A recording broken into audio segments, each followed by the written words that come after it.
মালিক আল্লাহ, বেহেশতের মালিক আল্লাহ, এই পৃথিবীর মালিক আল্লাহ, কাবার মালিক আল্লাহ। আরে ভাই, যেটার মালিক আল্লাহ সেটা কি অন্য কেউ দেওয়ার ক্ষমতা রাখে? রাখে না। তাহলে কি দাঁড়ালো? নির্বাচনের আগে একটি দল এই দিব ওই দিব বলছে, টিকিট দিব বলছে না? যেটার মালিক মানুষ না সেইটার কথা যদি সে বলে, এক শিরকি করা হচ্ছে, হচ্ছে না?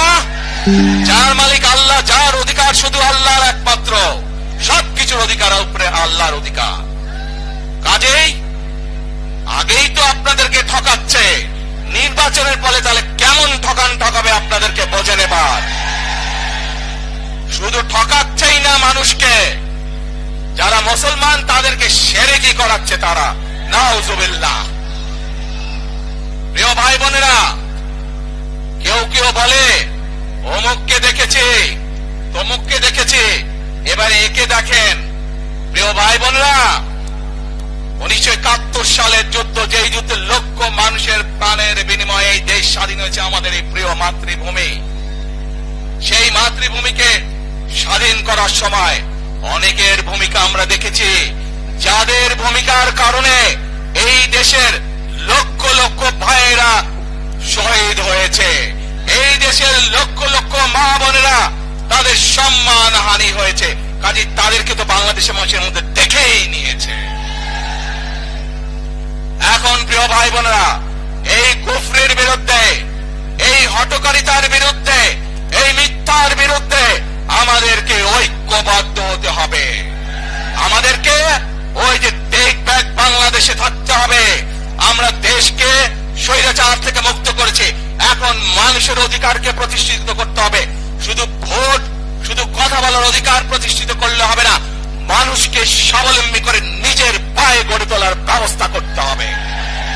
প্রত্যেকটি মানুষ, বাংলাদেশের মানুষ যাতে ঠিকভাবে ভালোভাবে খেয়ে পড়ে বেঁচে থাকতে পারে, প্রত্যেকটি মানুষ যাতে নিরাপদে রাস্তায় চলতে পারে, সেই ব্যবস্থা করতে হবে।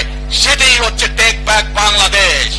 আমরা বিগত 15 বছর দেখেছি, অমুককে বলে এসেছি তমুককে ক্ষমতায় রাখার জন্য, বলেছিল না?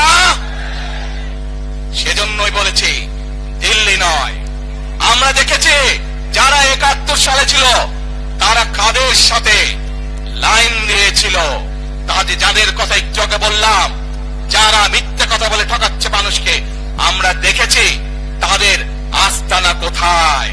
সেজন্যই বলেছি, যেমন দিল্লি নয় তেমনই পিন্ডি নয়, নয় অন্য কোন দেশ, সবার আগে বাংলাদেশ। এবং যেহেতু আমরা বিশ্বাস করি দেশের মানুষই হচ্ছে আমাদের রাজনৈতিক সকল ক্ষমতার উৎস, সেজন্যই আমরা দেশের মানুষের ভাগ্য উন্নয়নে বিশ্বাস করি।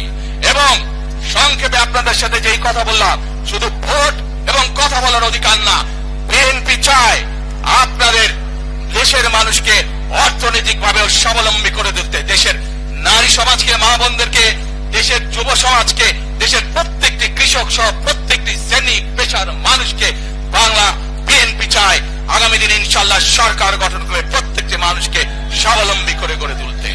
প্রিয় ভাই বোনেরা, সেজন্যই আমরা আরেকটি কথা বলি, আমরা দেখেছি কিভাবে শহীদ জিয়ার সময়, দেশে খালেদা জিয়ার সময় দেশকে আমরা এগিয়ে নিয়ে গেছিলাম, দেশে কলকারখানা তৈরি হয়েছিল, মানুষের কর্মসংস্থান ছিল, দেশের মানুষ বিদেশে গিয়েছিল। সেজন্যই আমরা বলতে চাই, করব কাজ, করব দেশ, সবার আগে